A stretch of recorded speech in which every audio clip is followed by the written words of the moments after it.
కీర్తన 11, ప్రధాన గాయకునికి దావీదు కీర్తన.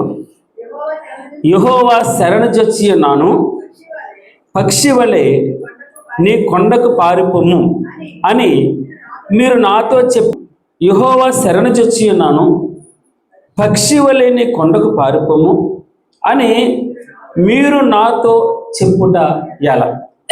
ఇక్కడ మొట్టమొదటి వచనంలో యెహోవా శరణుజొచ్చి ఉన్నాను.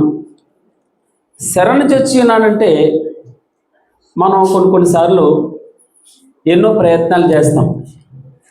అన్నీ అయిపోయిన తర్వాత మీరు బైబిల్ గ్రంథంలో నుంచి ఒక తల్లిగారు ఉన్నారు, అన్యాయస్తుడైనటువంటి న్యాయాధిపతి, దేవునికి భయపడకయు అన్యాయస్తుడైనటువంటి న్యాయాధిపతి యొక్కకి ఒక విధవరాలు వెళ్తుంది.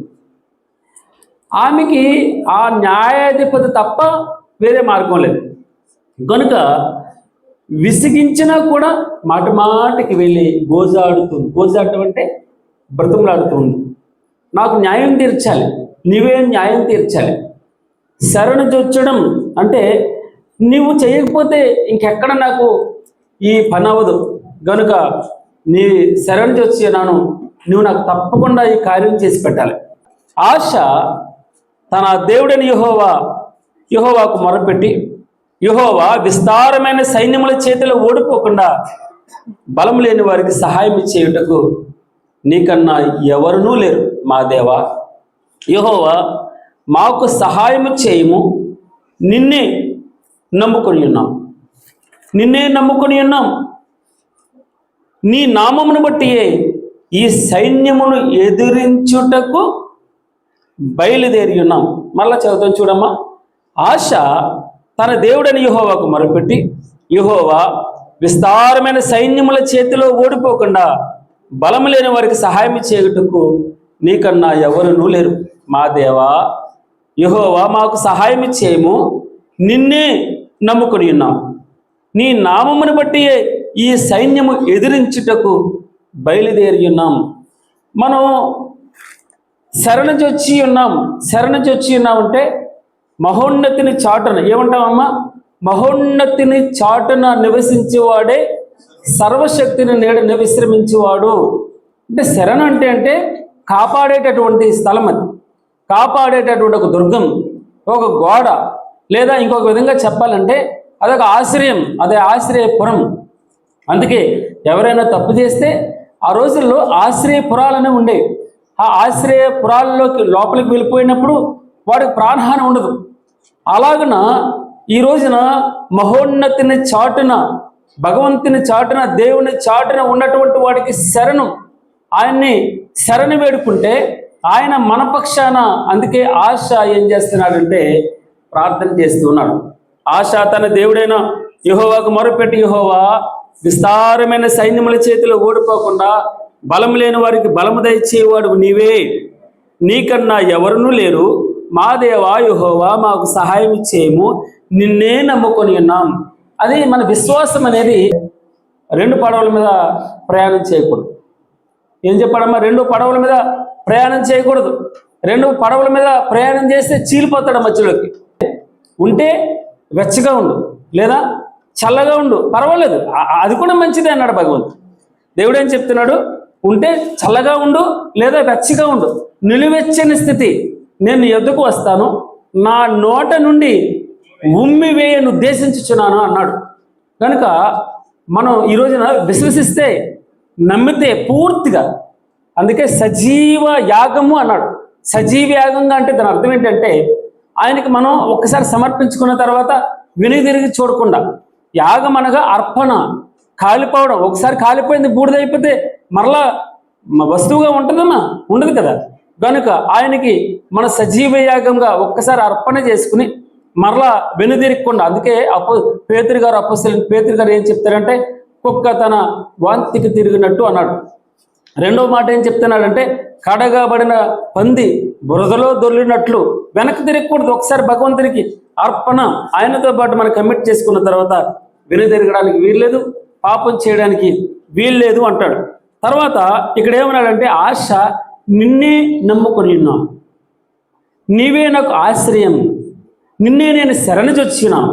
పక్కనే 20వ అధ్యాయంలో 2వ దినవృత్తాంతంలో 20వ అధ్యాయంలో యెహోషాపాతు కూడా అదే ప్రార్థన చేస్తున్నాడు. మా దేవా, నీ వారికి తీర్పు తీర్చవా, మా మీదికి వచ్చు ఈ గొప్ప సైన్యముతో యుద్ధము చేయుటకు మాకు శక్తి చాలదు, ఏమి చేయుటకును మాకు తోచదు. ఇది లెక్క. అక్కడేమో నిన్నే నమ్ముకుని అన్నాడు, ఇక్కడేమో నీవే దిక్కు అని అంటూ ఉన్నాడు. మరి కిందకి ఇంకో మాట ఇదే 2వ దినవృత్తాంతంలో 32వ అధ్యాయం కొద్దాం. 32వ అధ్యాయం 7వ వచనంలో హిజ్కియా తన ప్రజలను బలపరుస్తున్నాడు. ఏం చెప్తున్నాడు? మీరు దిగులు పడకుడి. 7వ వచనం, మీరు దిగులు పడకుడి, ధైర్యం విడవకుడి. అష్షూరు రాజుకైనను అతనితో కూడనున్న సైన్యం అంతటికైనను మీరు భయపడవద్దు, విస్మయం అందవద్దు. అతనికి కలిగిన సహాయం కంటే ఎక్కువ సహాయం మనకు కలదు. మాంస సంబంధమైన బాహువే, ఏమన్నాడు తల్లి? మాంస సంబంధమైన బాహువే అతనికి అండ, మనకు సహాయం చేయుటకు, మన యుద్ధములు జరిగించుటకును మన దేవుడని యెహోవా మనకు తోడుగా ఉన్నాడని చెప్పగా జనులు యూదారాజుని హిజ్కియా చెప్పిన మాటలు యందు నమ్మిక ఉంచిరి. ఇక్కడ 3 వ్యక్తుల్ని మనం చూసాం. ఒకటి ఆశాను చూసాం, నిన్నే నమ్ముకొని ఉన్నాం. యెహోషాపాతుని చూసాం, నీవే దిక్కు అంటూ ఉన్నాడు. ఇక్కడ హిజ్కియా ప్రార్థన చేస్తూ ఉన్నాడు. మాంస సంబంధమైన అండ వారికి ఉంది. ఏ సంబంధమైనది? మాంస సంబంధమైనది. మాంస సంబంధమైన బాహువే అతనికి అండ. ఏదమ్మా? ఏ బాహువిది? మాంస సంబంధమైన బాహువే అతనికి అండ, మనకు సహాయం చేయుటకు, మన యుద్ధములు జరిగించుటకు మన దేవుడని యెహోవా మనకు తోడుగా ఉన్నాడని వారితో చెప్పగా యూదులందరూ కూడా, యూదావారందరూ కూడా హిజ్కియా చెప్పిన మాటలు యందు నమ్మిక ఉంచిరి అని వ్రాయబడింది. ఇక్కడ మొట్టమొదటి వచనంలో మనం ఏం చూస్తాం? యెహోవా శరణు చొచ్చి ఉన్నాను.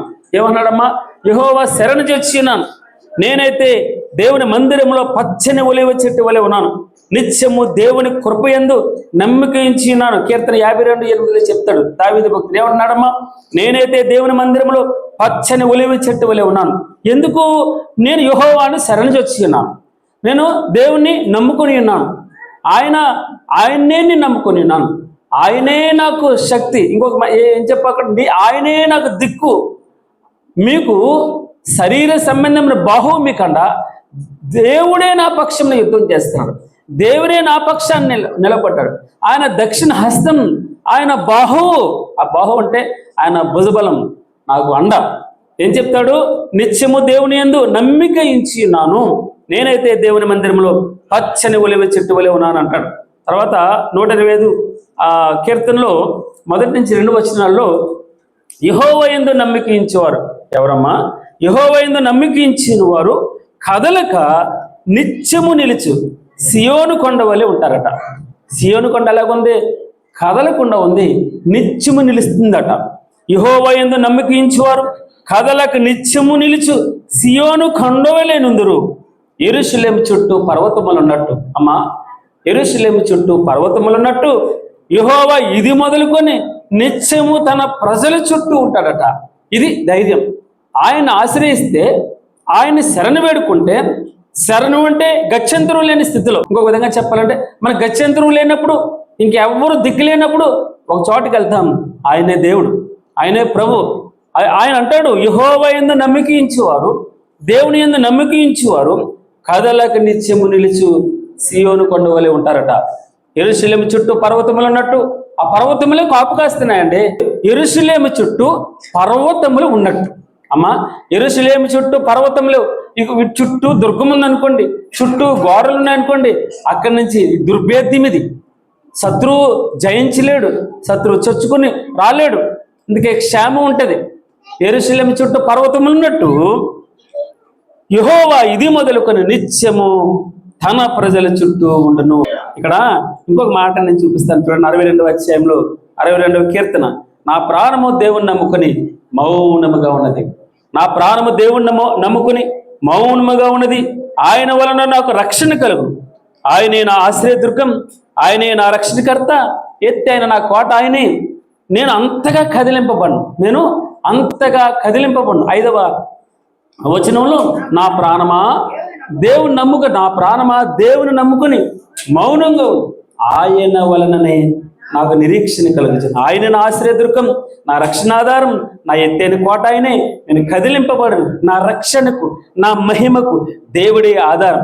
నా బలమైన ఆశ్రయదుర్గం, నా ఆశ్రయము దేవుని యందే ఉన్నది. ఇది మనం ఆయన ఆశ్రయిస్తే, ఆయన శరణు చొచ్చితే మన నోట నుండి రావలసినటువంటి మాట. అది విశ్వాసం. మన పలుకు ఎలా ఉండాలంటే, నా ప్రాణమా దేవుని నమ్ముకుని మౌనంగా ఉండదు. అందుకే అక్కడ వచ్చిన ఉండేది, ఆయన నిన్ను గురించి చింతించుచున్నాడు అనగా లక్ష్యము చేర్చున్నాడు, అంటే పట్టించుకుంటూ ఉన్నాడు. కనుక మీ చింత యావత్తు నా మీద వేయుడి. ఎవడు మీలో చింతించుట వలన ఒకడు తన మోరడు ఎక్కువ చేసుకోగలడు అంటూ నేను కదూ. ఏం చెప్తాడు భక్తుడు ఇక్కడ? నా ప్రాణమా దేవుని నమ్ముకుని మౌనముగా ఉండము, ఆయన వలననే నాకు నిరీక్షణ కలుగుతున్నది. ఆయనే నా ఆశ్రయదుర్గం, నా రక్షణాధారం, నా ఎత్తైన కోట ఆయనే. నేను కదిలింపబడను. నా రక్షణకు, నా మహిమకు దేవుడే ఆధారం.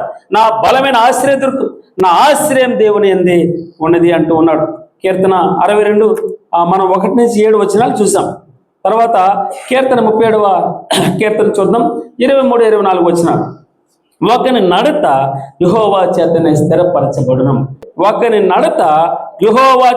స్థిరపరచబడును. యెహోవా అతని చేయి పట్టుకొని ఉన్నాడు కనుక అతడు నేలను పడినను లేవలేక ఉండలేడు.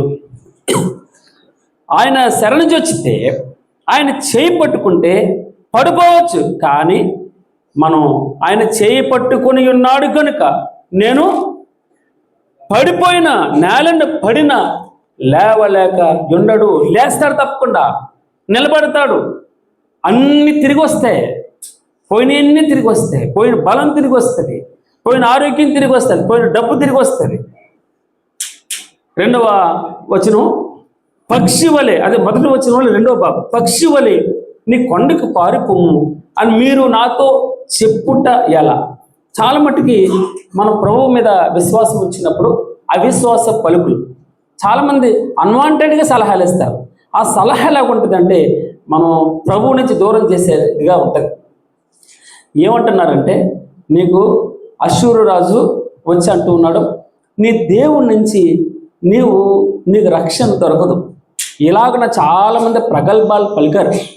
వారెవరూ కూడా వారి దేవుళ్ళ చేతిలో నుంచి వారిని కాపాడలేకపోయారు.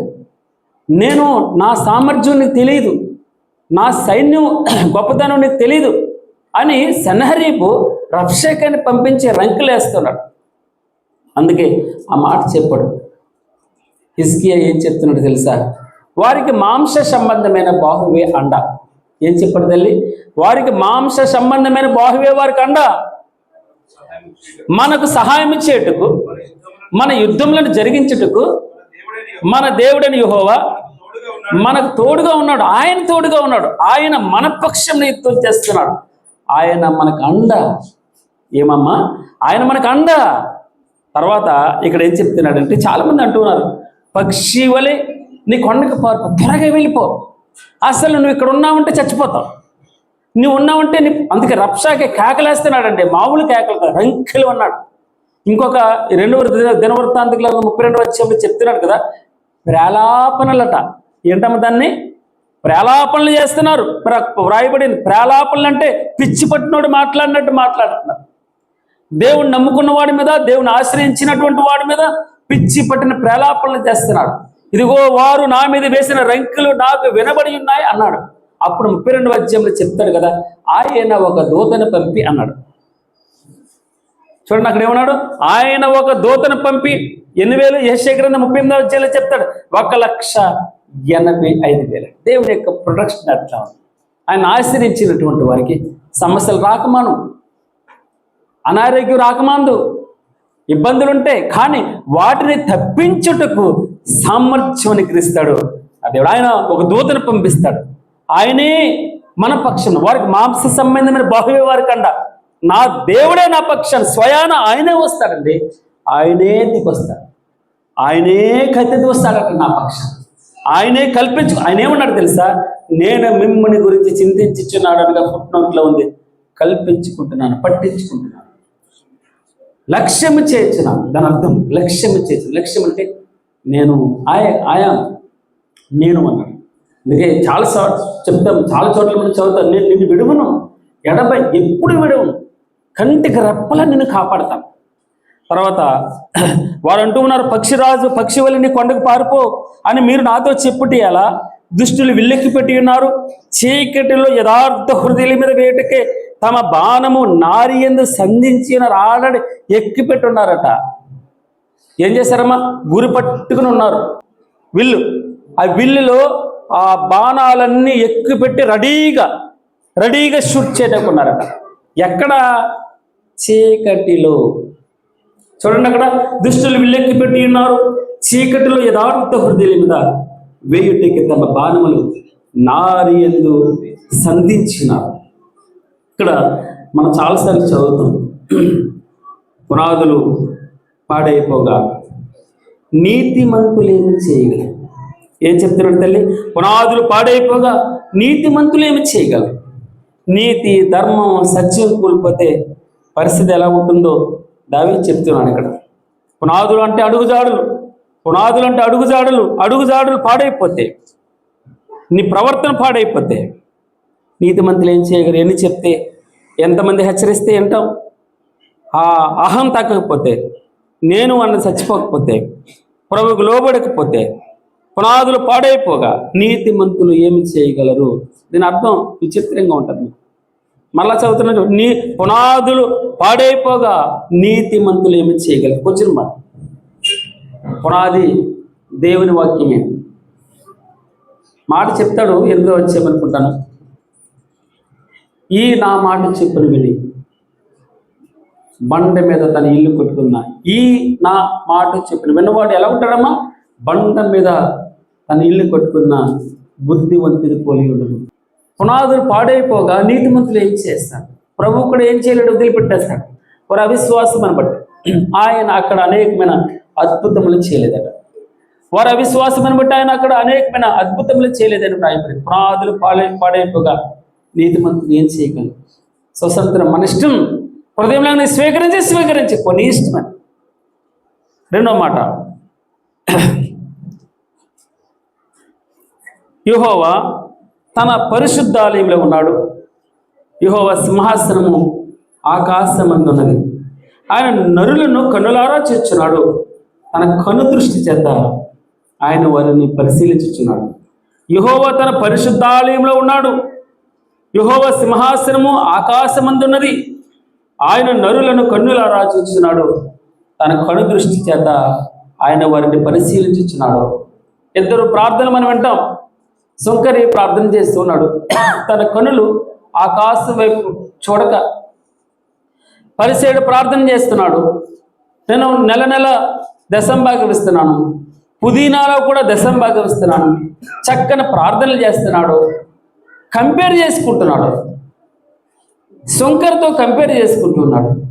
సుంకరి తన కన్నులను ఆకాశం వైపు ఎత్తి చూడక, ఆకాశం వైపు ఎత్తడానికి కూడా భయపడుతూ ఏమన్నాడు తెలుసండి? ఏమన్నాడమ్మా? ప్రభువా నేను పాపిని అన్నాడు.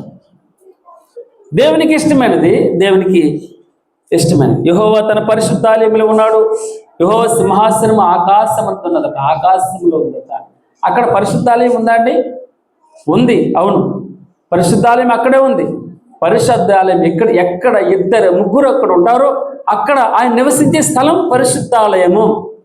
ఇదిగో ఆయన అన్నాడు, తలుపు ఎదుట నిలిచి ఉండి తడుతూ ఉన్నాను, ఎవడైనా తలుపు తీస్తే ఆయనతో నేను వాడుతూ ఉంటాను, నాతో అతను ఉంటాడు, సహవాసం చేస్తాం, కలిసి భోజనం చేస్తాం. ఆయన హృదయం అనే దేవాలయం. కొరింథీ రాసిన పత్రికలో చెప్తాడు, ఈ ఆత్మ ఎక్కడుంటుంది? ఈ దేవాలయంలో ఉంటుంది. దేవుడు ఎక్కడ నివసిస్తాడు? దేవాలయంలో నివసిస్తాడు. నీ హృదయమైన దేవాలయంలో నివసిస్తాడు. కొన్నిసార్లు మనం శుభ్రం చేసుకుంటూ ఉంటాం. మన బలలో పాల్గొనేటప్పుడు మనం శుభ్రం చేసుకోవాలి, మనంతటి మనల్ని శుభ్రక్ష చేసుకోవాలి.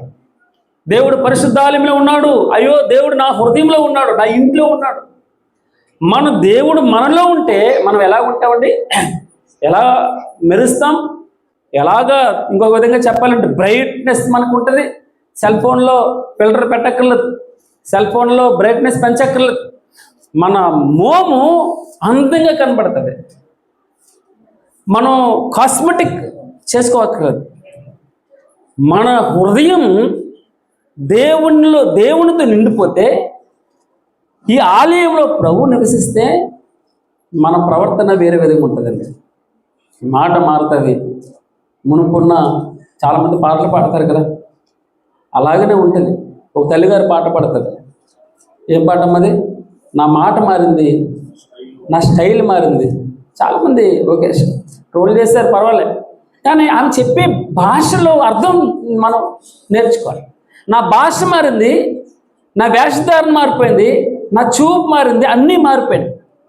అవును, నా స్టైలే మారిపోయింది. యెహోవా తన పరిశుద్ధాలయంలో ఉన్నాడు. యెహోవా సింహాసనం ఆకాశం ముందు ఉన్నది. ఆయన నరులను కన్నులారా చిన్న సీసీ కెమెరా అంటే మొత్తం క్యాప్చర్ చేస్తుందండి. భగవంతుని కన్నులు ఎంత, దేవుని కన్నులు ఎంత మెగాపిక్సెల్స్ ఉంటాయి. ఆయన కన్నులు నరులను కన్నులారా చూసి తీక్షణంగా తన కనుదృష్టి చేత ఆయన వారిని పరిశీలించుచున్నాడు. 5వ వచనం, యెహోవా నీతిమంతులను పరిశీలించును, దుష్టులను బలత్కార శక్తులను ఆయనకు అసహ్యులు. 6వ వచనం, దుష్టుల మీద ఆయన ఉరులు కురిపించును, అగ్ని గంధకములను వడగాలియు వారికి పానీయ భాగమగును. యెహోవా నీతిమంతుడు, ఆయన నీతిని ప్రేమించేవాడు, యథార్థవంతులు ఆయన ముఖ దర్శనం. మనం ఏం చేయాలంటే, ఈ కీర్తన చదువుతున్నప్పుడు నాకు అర్థమైంది, మనం 2 టేబుల్ వేసుకోవాలి. ఒక టేబుల్ నీతిమంతుడు, ఒక టేబుల్ దుష్టుడు. వారికున్న లక్షణాలు ఏంటి, వీరికున్న లక్షణాలు ఏంటి రాసుకోవాలి. నేను చెప్తే బాధపడతారు, మీరే రాసుకోవాలి. తనంతట తానే రాసుకోవాలి, మనంతట మనమే రాసుకోవాలి. 2 టేబుల్, అంతే కదండి. టేబుల్ ఒక ప్రజెంటేషన్ చేసుకోవాలి. ఇక్కడేమో నీతిమంతుడు, ఇక్కడేమో దుష్టుడు. ఎవరుంటారు ఈ గుంపులో? ఈ గుంపులో ఎవరుంటారు? మన మాట ఉందా, మన ప్రవర్తన ఉందా? మనంతట మనమే స్వపరీక్ష చేసుకోవాలి. తద్వారా ప్రభుని ఆరాధించి ఆ బల్ల మీద, ఆయన మీద చేయి వేయాలి. ఏమన్నాడమ్మా? నేనైతే నీతి గలవాడిని, నీ ముఖ దర్శనం చేసేదను. నేను మేల్కొనినప్పుడు నీ స్వరూప దర్శనం నా ఆశ తీర్చుకుంటాను. ఏమన్నామా? ఏమన్నా చూడండి, 15వ వచనంలో, నేనైతే నీతి గలవాడిని, నీ ముఖ దర్శనం చేసేది. నేనైతే ప్రభువా నీతి గల, ఎవరు చూస్తారు ప్రభువుని? నీతి గలవారు మాత్రమే ప్రభువుని చూస్తారట. ఎవరు నీతి గలవారు అంటే, ఎవరు తను ఎందరు అంగీకరించిద్రో, అనగా తన నామమునందు విశ్వాసం ఉంచిన వారు. నేనైతే నీతి గలవాడిని, నీ ముఖ దర్శనము చేసేదను. నేను మేలుకొనినప్పుడు నీ స్వరూప దర్శనముతో నా ఆశ తీర్చుకుని ఉదయం నీ శరణు వచ్చినాను ప్రభు అన్నాడు. చివరికి ఏం చెప్తున్నాడంటే, నేనైతే నీతి గలవాడిని, నీ ముఖ దర్శనము చేసేదను. నేను మేలుకొనినప్పుడు నీ స్వరూప దర్శనముతో నా ఆశ తీర్చుకుంటున్నాను అన్నాడు. మీకు 27వ అధ్యాయం 4వ వచనం చాలాసార్లు మనం విన్నాం, ఎన్నోసార్లు ప్రసంగా. యెహోవా అయితే ఒక వరమడుగాను, దాన్ని వెదుగుచున్నాను. యెహోవా ప్రసన్నతను చూడడానికి, యెహోవా స్వరూప దర్శనం ఆయన చూడాలి. ఆయన చూడాలంటే నీతి గలవాడుగా నేను ఉండాలి. నీతి గలవాడుగా ఉండాలంటే ప్రభువా పాపినని ఒప్పుకోవలసిందే. ప్రభువా క్షమించని మన 2 మోకాళ్ళేడి ఆ పాదమస్తకం సాగిలు పడాలండి, సాగిలు పడాలి. అహం చచ్చిపోవాలి, నేనున్న స్వభావం చచ్చిపోవాలి. లోకం, అందుకే లోకం వైపు అటు ఇటు వారికి మాంస సంబంధమైన బాహు వారికి అండ, మాంస సంబంధమైన బాహువే వారికి అండ. ప్రభువా నీవే నా పక్షం యుద్ధం చేయడానికి వస్తున్నా, నీవే నా దిక్కు, నేను నిన్నే నమ్ముకొని ఉన్నానని చెప్తున్నాడు. అక్కడ ఆశ మరియు యెహోషాపాతు, నీ స్వరూప దర్శనం చూడాలి ప్రభా, నీ స్వరూప దర్శనం చూడాలి. యెహోవా ప్రసన్నతని చూచుటకు, ఆయన ఆలయంలో ధ్యానించడానికి నా జీవిత కాలమంతా నేను యెహోవా మందిరంలో నివసింపకూర్చున్నాను ప్రభు అంటాడు. కీర్తన 73:23లో ఒక మాట చెప్తాడు. ఆరాధనలోకి వెళ్దాం. అయినను నేను ఎల్లప్పుడూ నీ యొద్ద ఉన్నాను ప్రభా, నీ యొద్దే ఉన్నాను తండ్రి, నీతోటే ఉన్నాను ప్రభా. 15వ అధ్యాయం మనం చూసాం మొన్న. నీతో నేను ఉండాలి, నేను ద్రాక్షవల్లిని, నా తండ్రి వ్యవసాయకుడు, మీరు తీగలు అన్నాడు. తీగ ద్రాక్షవల్లితో కనెక్ట్ అయి ఉండాలి. నాకు వేరుగా ఉండి మీరేం చేయలేదు అన్నాడు భగవంతుడు. అయిను నేను ఎల్లప్పుడూ నీ యొద్ద ఉన్నాను, నా కుడి చెయ్యి నీవు పట్టుకుని ఉన్నావు, నీ ఆలోచన చేత నన్ను నడిపించదువు, తరువాత మహిమలో నువ్వు నన్ను చేర్చుకుంటావు. ఆకాశమంది నీవు తప్ప నాకెవరున్నారు ప్రభువా, నీవు నాకుండగా లోకంలో ఏది నాకు అక్కర్లేదు తండ్రి. నా శరీరం నా హృదయం క్షీణించిపోయినా కూడా దేవుడు నిత్యము నా హృదయమునకు ఆశ్రయదుర్గమును స్వాస్థ్యం అన్నాడు. 28వ వచనంలో చెప్తాడు 73వ కీర్తనలో, నాకైతే దేవుని పొందు ధన్యకరం, నేను ఆయనతో ఉండుట నాకు ధన్యకరం, దీవెన. ప్రభువానితో ఉండుట నాకు ఆశ్రయం. నాయనా నీవు నీతో ఉండుట పొందు అంటే ఏంటి తెలుసండి? ఫ్రెండ్షిప్. ఇంకొక విధంగా చెప్పాలంటే సహవాసం. ఏమంటారు? పొందు అంటే దగ్గరగా ఉండడం. తర్వాత దేవుడు నాకైతే దేవుని పొందు ధన్యకరం, నీ సర్వకార్యములను నేను తెలియచేయనట్లు నేను ప్రభువైన యెహోవాను శరణుజొచ్చిన. 11వ కీర్తనలో మొట్టమొదటి చెప్పాడు, నేను నీ శరణుజొచ్చిన ప్రభు, శరణుజొచ్చిన, నా ప్రాణం పోతుంది. అందరూ ఏమో పక్షి ఎలాగ ఎగిరిపోతుందో అలాగ నీ గూడు దగ్గరికి పారిపో అంటున్నారయ్యా. నిన్నే నమ్ముకుని ఉన్నాను, నీవే నాకు ఈ రోజున మన ఆరాధన చేయడానికి చక్కని వాక్యం. క్రమంగా మనం వచనం వెంబడి వచనం చదువుతున్నాం, అధ్యాయం వెంబడి అధ్యాయం చదువుతూ వెళ్తున్నాం. 11వ కీర్తన భగవంతుడు దేవుడు చెప్తాడు కదా, నేను నీ శరణుజొచ్చిన. చివరగా చెప్తాడు కదా, నేను నీ స్వరూప దర్శనం చూడాలి.